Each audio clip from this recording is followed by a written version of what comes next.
Bonjour, je vous souhaite la bienvenue chez moi. Aujourd'hui, j'ai comme objectif de réaliser un documentaire pour vous présenter la vie d'Olivier Dostie, son épouse Marie-Pauline, et faire un documentaire aussi sur le lieu du Dostie en incluant naturellement le mont Dostie. Donc, Marie-Pauline fait partie de ma vie depuis que j'ai environ 20 ans. Je dois vous raconter qu'au moment du décès de grand-maman Lucie, j'avais alors autour de 20 ans, j'ai hérité du cadre de Marie-Pauline parce qu'on a dit que je lui ressemblais. Donc, Marie-Pauline, elle a toujours eu une place d'honneur chez moi et c'est pour ça que je veux vous en parler aussi. Et dans le reportage aujourd'hui qu'on va faire, on va parler de Gédéon et Alma, qui, eux, sont mes grands-parents. Et c'est ma mère, Marie-Berthe Dostie, qui était la fille de Gédéon et Alma. Ce qui m'a donné le goût cette année d'en parler, c'est parce que j'ai relu les 2 livres de Pauline Dostie. Elle a écrit 4 livres, tante Pauline. Elle a consacré 20 ans de sa vie à faire des recherches sur la famille Dostie afin de nous léguer notre histoire.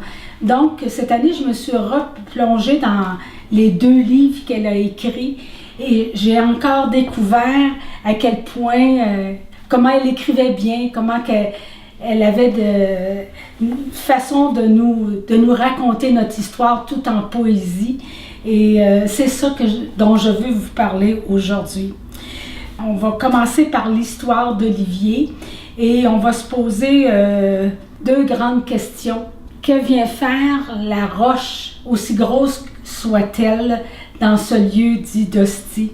Puis quelle est l'étincelle qui a fait germer l'idée du lieu du Dostie? Pourquoi avoir acheté une parcelle du mont Dostie pour ériger ce lieu?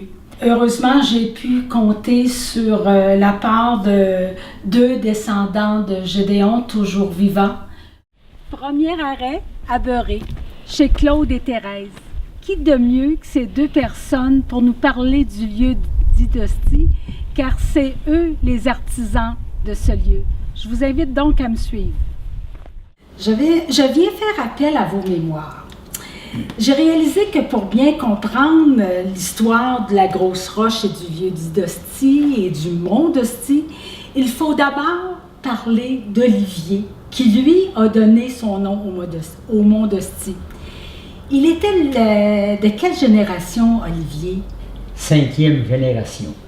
D'abord, Olivier Dostie est né le 12 septembre 1858. Marie-Pauline Fortin, son épouse, est née le 12 février 1862. Ils se sont mariés le 3 février 1880 à Saint-Éphrem-de-Beauce. OK. Au moment du mariage, Olivier avait 22 ans et Marie-Pauline 18 ans. C'est à cet endroit que la majorité de leurs enfants sont nés. Bon, justement, pour bien comprendre toute leur famille, j'ai préparé un tableau parce que la famille était nombreuse. Si on regarde la liste de leurs enfants, comme tu as dit, Claude, la majorité des enfants sont nés à Saint-Éphrem. Ils se sont mariés en février, tu as dit? Oui. Donc, Wilfrid, l'aîné, est né de la même année, mais au mois de novembre. Donc, ça part bien. Hein? Après ça, 1882, Lucie, toujours à Saint-Éphrem. Georgiana, 1884. Éphrem, 1886. Marie-Oriane, 1887. Toujours à Saint-Éphrem. Émile, 1889. Oran, 1890.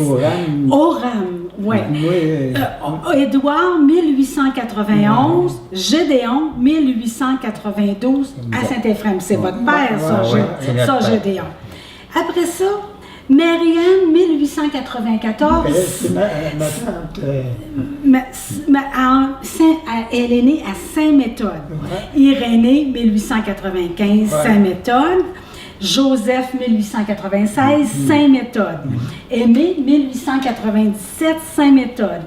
Marie-Louise Émérantienne, 1898, Saint-Méthode. Et Dominique Olivier, 1899, Lewiston, Maine, aux États-Unis. Donc, ça serait pas mon devoir. Non, Dominique Olivier, ça c'est écrit dans le livre de Pauline. Si on recule d'un enfant, 1898, on voit que Marie-Louise Émérantienne est née à Saint-Méthode en mars. Mais dans les registres, dans le livre de Pauline, il est indiqué qu'elle est décédée à Lewiston en octobre, alors qu'elle avait 6 mois. Ça, ce qui veut dire, là, c'est qu'en 1898, entre mars et octobre, ils ont déménagé à Lewiston. Et après ça, 1899, Dominique Olivier est né à Lewiston. Mais moi, ce qui m'intéresse, là, Claude et Léon, là, pourquoi ils sont allés à Lewiston? Puis les enfants, quand ils ont fait le voyage, quel âge avaient les enfants lors du voyage? Si on prend la liste des enfants là, rapidement, ça veut dire que Wilfrid, lors du voyage à Lewiston en 1898, Wilfrid avait 12 ans. 18 ans, pardon. Lévi, lui, il n'a pas fait le voyage parce que Lévi il est décédé, il avait 14 ans. Lucie, 15 ans. Georgiana, 14 ans. Ephraim, il avait 13 ans lors du voyage. Lucie, là. Elle a été... Lucie, elle a été à Lewiston. Ephraim, il avait 13 ans lors du voyage. Marie-Oriane, elle avait 12 ans. Émile, 9 ans. Oran, lui, il n'a pas fait le voyage. Il était décédé à 4 ans selon les registres. Édouard, 7 ans. Gédéon, votre père, il n'a pas fait le voyage parce qu'il avait été... C'est une tante. Elle s'appelait Adèle. C'est ça. Adèle, elle l'avait recueillie. La même chose pour Marianne, qui était née en 94. Elle non plus n'a pas fait le voyage. Avait été adoptée ou recueillie par une tante une sœur de Marie-Pauline qui s'appelait Anaïs. Tu te souviens de ça? Donc, Irénée, le petit Irénée, lui, il a fait le voyage, il avait 3 ans.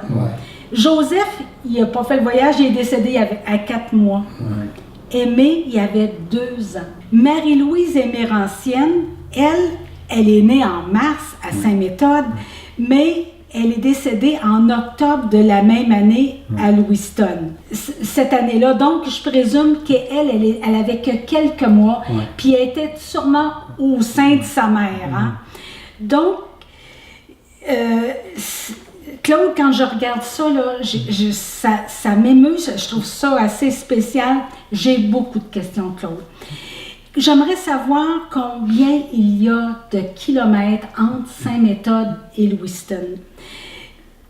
Comment ils ont fait le voyage? Puis j'aimerais savoir pourquoi ils ont fait le voyage avec toute la famille. Bon, vous donnez ça par écrit parce que, disons que de mémoire, je risquerais de me tromper à quelques occasions. Pour la distance entre Saint-Méthode et Lewiston, c'est environ 340 km, d'après les informations qu'on a connues. Il aurait fait le voyage en train. À cette époque, il y avait une importante révolution industrielle dans le domaine du textile. À Lewiston, au 19e siècle, le gouvernement américain y avait installé une communauté canadienne-française pour attirer un grand nombre de Canadiens. Dans ces industries, c'est toute la famille qui devait se déplacer. Donc, étant donné que la famille était grande et les plus vieux pouvaient travailler, c'est sûrement pour une raison économique qu'ils se sont engagés dans cette aventure.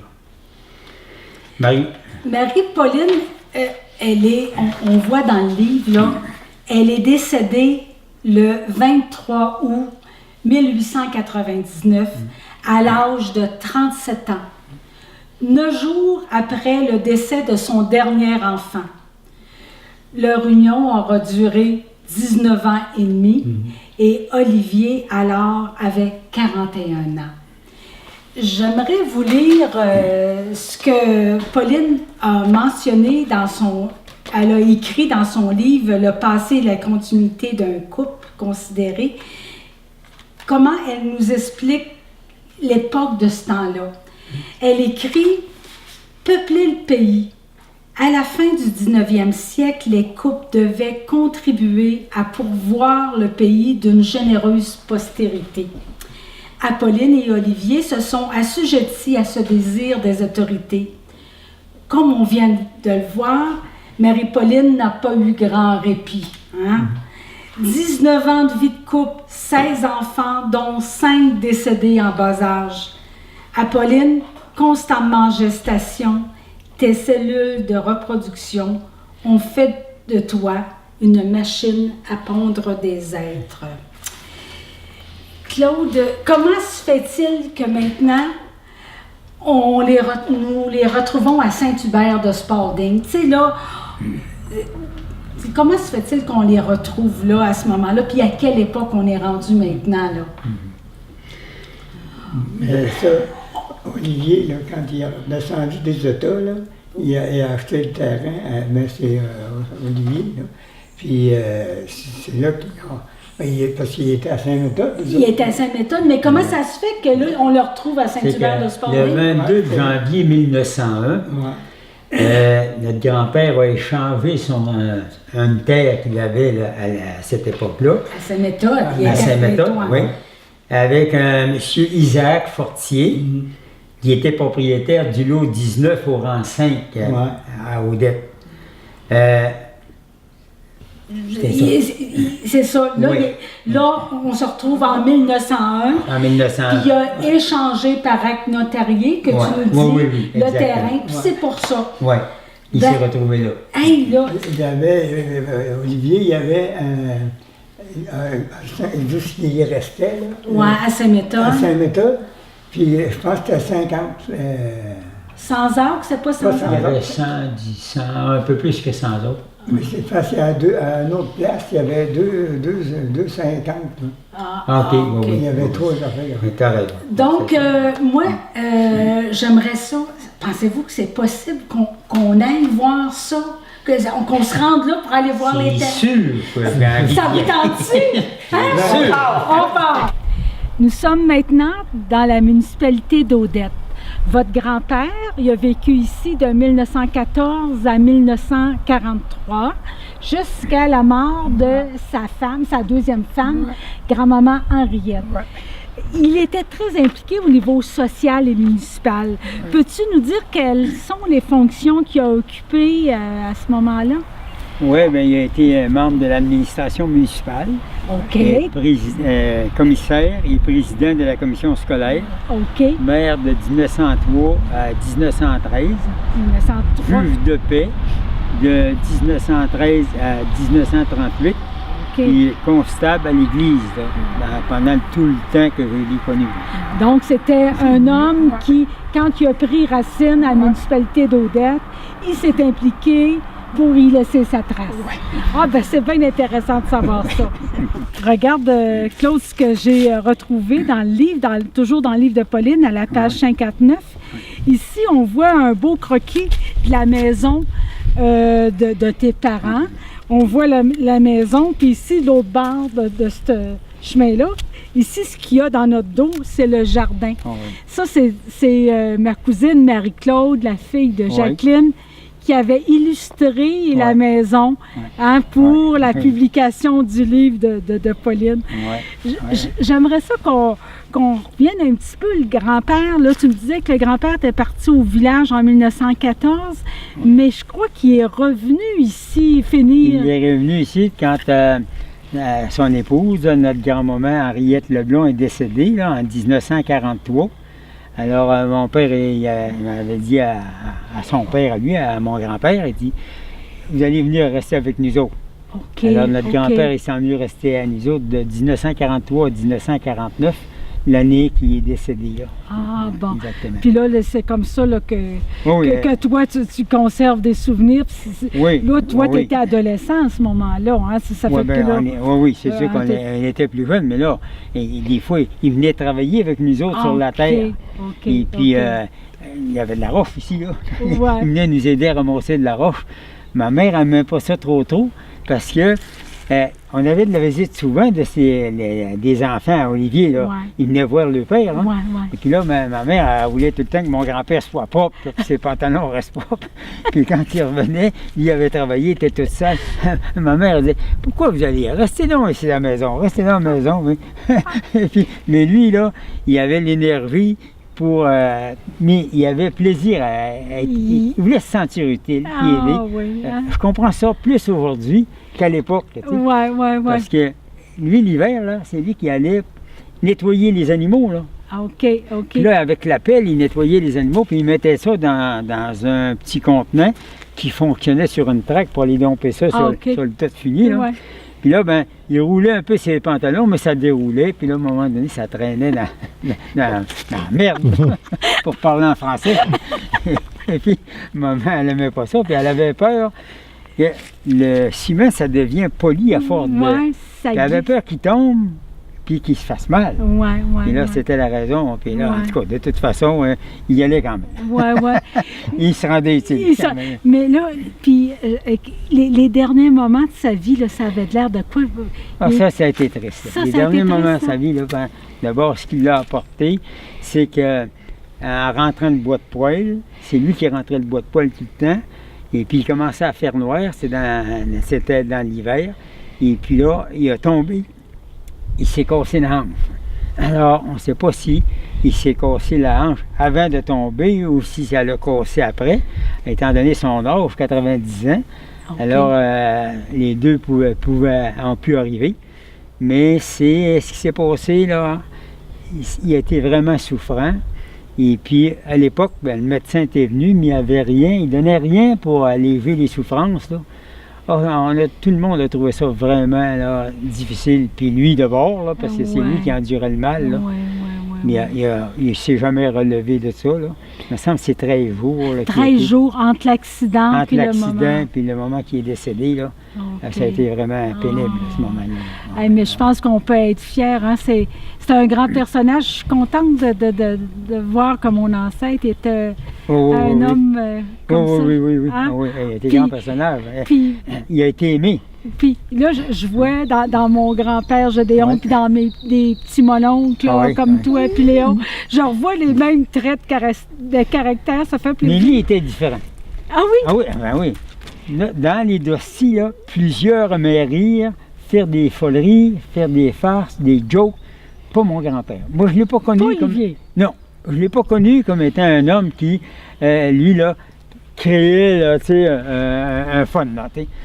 Il aimait rire, voyons. OK. Quand les autres faisaient des jokes, il ne donnait pas sa place pour rire. C'est un bon public. Mais c'était un homme, là, qui était plus souvent sérieux. Ah? Oui, il était plus souvent sérieux. Il était, d'abord, on va reprendre la structure que Pauline a pris pour... C'est un homme droit, OK. et puis pas de bedon, et puis toujours assez sérieux. Puis quand il parlait jamais fort. Ah, Il y a toujours un ton posé, toujours calme. Et puis, c'est peut-être une des raisons pourquoi il l'avait nommé juge de paix. ah, OK. Ça n'aurait pas surpris parce que il y avait un ton apaisant tout le temps.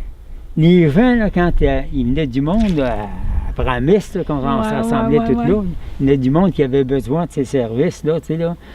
Il ne semblait pas être inquiet de le rencontrer, il n'avait pas peur. OK, Tu sais. OK. Il était tellement accueillant, il était tellement apaisant dans ses propos que je pense que c'est peut-être pour ça qu'ils l'ont nommé Comme un juge sage, de paix. finalement. Un sage que. Ben, peut-être que c'était ça. Un moi. homme, quand je- on a un besoin, on se tourne vers lui. Mais quand on regarde ça par Ah, après, là, donc, ok. oui, Ok. probablement.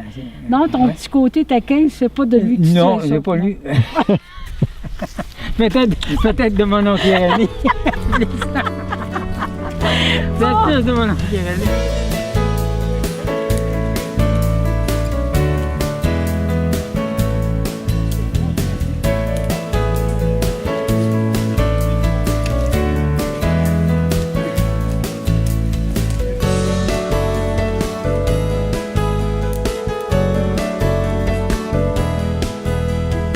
j'aimerais ça, Claude, que tu nous racontes, c'est où que ça part, ça, l'idée de la grosse roche?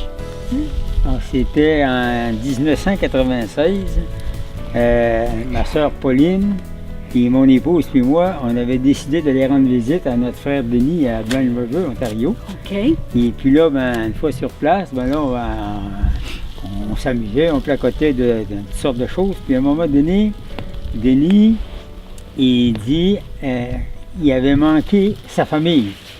Alors il dit, moi, quand je vais décéder, je veux que mes cendres soient déposées sur le mont d'Hostie. OK. Il dit que ces derniers moments-là, je veux me rapprocher de ma famille. OK. Alors il dit, puis là, on avait resté surpris d'entendre ça, parce qu'à l'époque, moi, là, des incinérations, je n'avais pas entendu parler beaucoup. Que lui, là, il dit ça d'un coup sec, comme ça, se faire incinérer. C'était en 96, c'était pas en mode. Oui, c'était moins la mode dans tous les cas. Alors, on écoute sa version, puis il nous expliquait comment est-ce que c'est que ça lui avait manqué sa famille, puis les amusements. Qu'à l'époque, quand on était tous ensemble, les foleries qu'on faisait, puis les rassemblements. Alors, il dit... je veux que là, mes cendres soient déposées sur le mont d'Hostie, ici, là.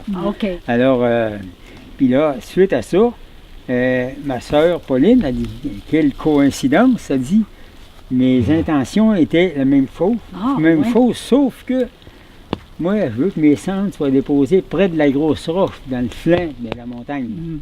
Alors, elle dit, elle nous a exprimé ça. Là, la surprise était continuée, puis là, on a continué à vaser. Puis là, en revenant, ces idées-là nous restaient un peu dans la tête, puis des grands bouts, qu'en auto, on ne parlait même pas. Tout le monde réfléchissait à ça. On réfléchissait à ça. Tout le monde était saisi. Rendu ici, là, Thérèse et moi, on a raconté ça aux autres membres de notre famille. Et puis c'est là qu'ensemble, on a décidé de prendre la grosse roche puis de l'amener près de la route. Mais avant ça, il a fallu, le terrain ne nous appartenait même pas. Le terrain appartenait à des coutures qu'on connaissait bien. On a été les rencontrer pour leur a demandé s'ils acceptaient de nous vendre une parcelle de terrain.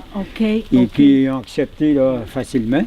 Et puis après ça, une fois que les autres ont accepté ça, pour se conformer aux règles, il fallait dézoner ça parce que c'était saisonné agricole ici. Le terrain n'est pas censé d'être utilisé à d'autres fins que pour l'agriculture.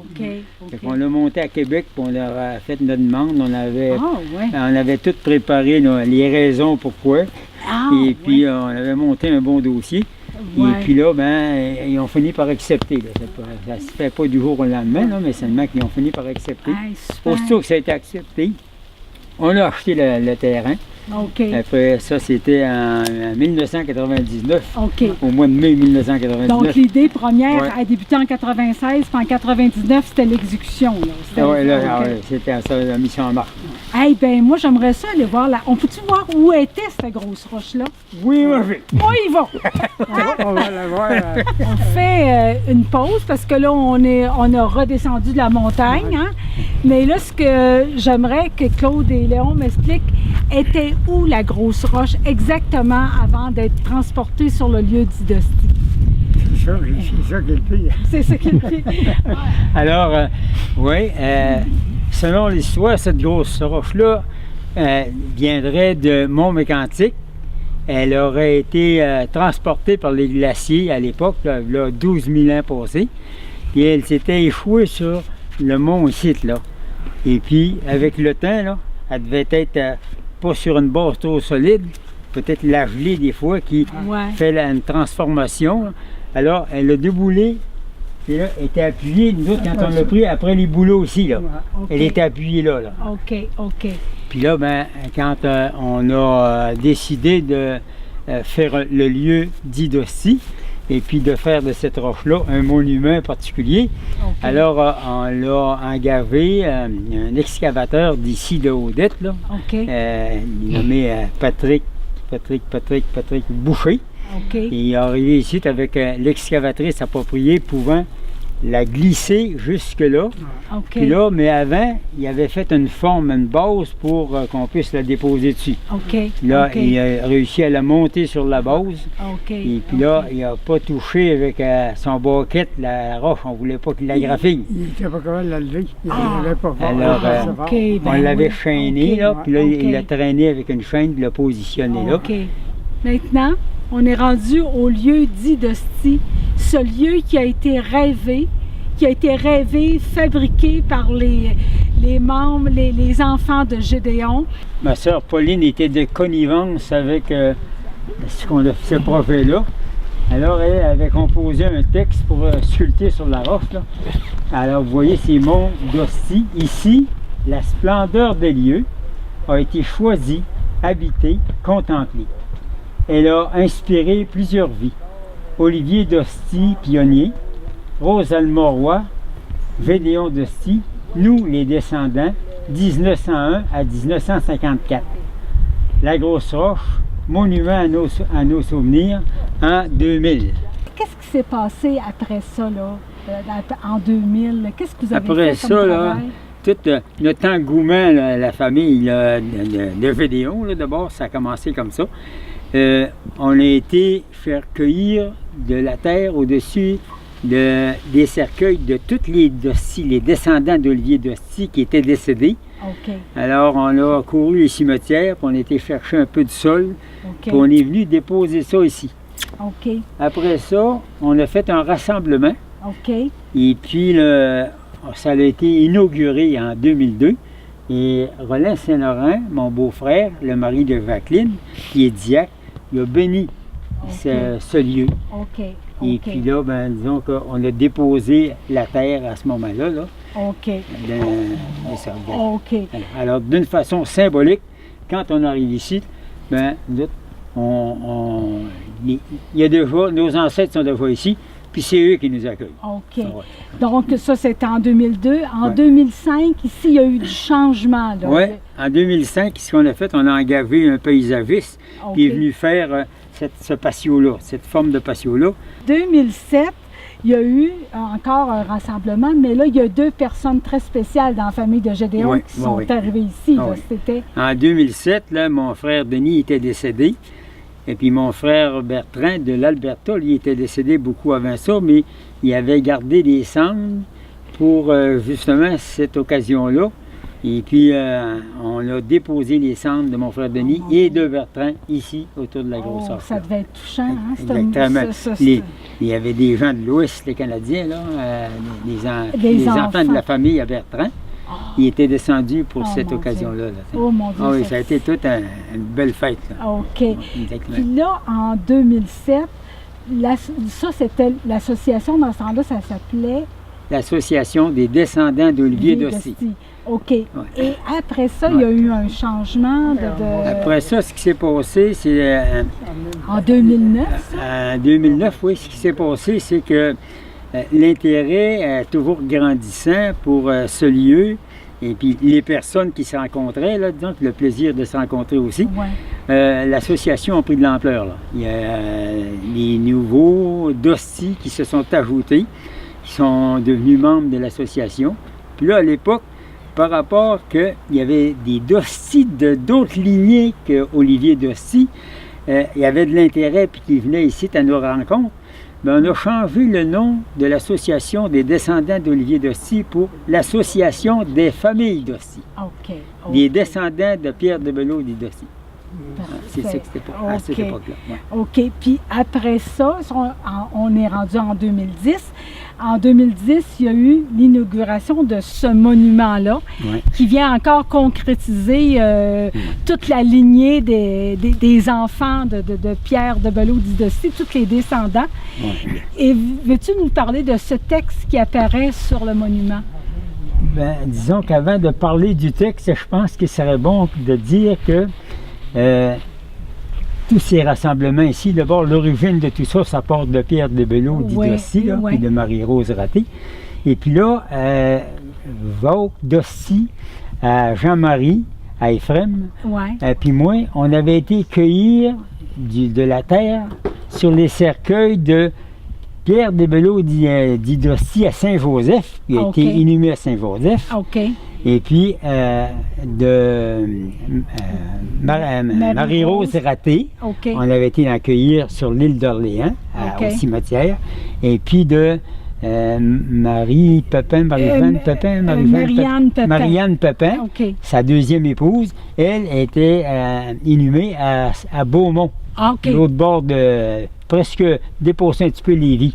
OK, là, tu es allé là avec Jacques. On est allé là avec Jacques. OK. Là, on est venu ici, puis on a déposé, à cette occasion-là aussi, le sol, les grosses roches. Là, ça part de loin. Là, c'est notre première ancêtre. Là, exactement. Qui est un petit peu. Puis là, à ce moment-là, les membres de l'association ont décidé d'acheter un monument en leur honneur. OK. Et puis, là, c'est Polo d'Hostie à Roméo à Éphrem qui a composé le texte. Wow. Le texte, c'est « Les d'Hostie d'hier et d'aujourd'hui, d'ailleurs et d'ici, se sont donné une montagne pour regarder, à la fois devant et derrière, de Montflanquin au mont d'Hostie, la mer a traversé, le fleuve, la rivière, le ruisseau a remonté, jusqu'à la source au cœur du mont d'Hostie.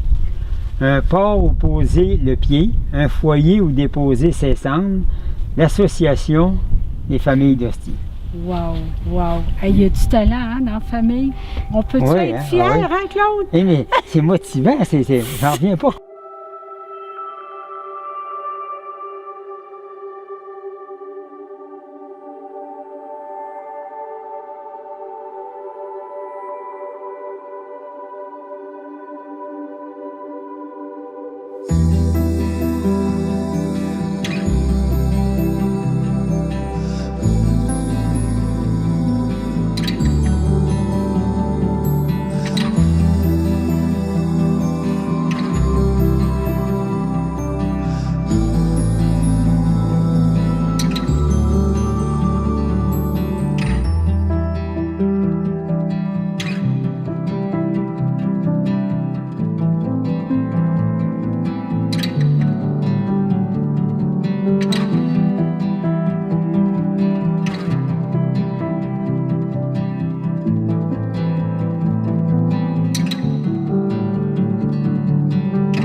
La Grosse Roche, un monument pour attester que quelqu'un a vécu ici. Dans ce paysage de paix, de beauté, on ressent les vibrations de nos liens à l'unisson de tous les univers. Ici, le désir a atteint son apogée, il a ancré ses racines, son commencement et sa continuité.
Le mont d'Hostie, un sommet fait d'érable et de ciel. Une cime pour la mémoire d'un homme. Reconnaissance à toi, Olivier d'Hostie, pour avoir eu l'audace d'escalader à 42 ans la pente du hasard de ta vie et ainsi nous avoir livré nos vies.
Mon d'hostie, puis-je, quand la mort me ravira mon dernier souffle, tandis que mes cendres s'engloméreront à ton humus, continuer par transmutation d'une vie à une autre vie, contempler ton accueillante poitrine et, par la laine de ton vent, circuler librement à l'intérieur des souvenirs des âmes aimées, renouer entre nous sur ton sol ennobli de notre nom.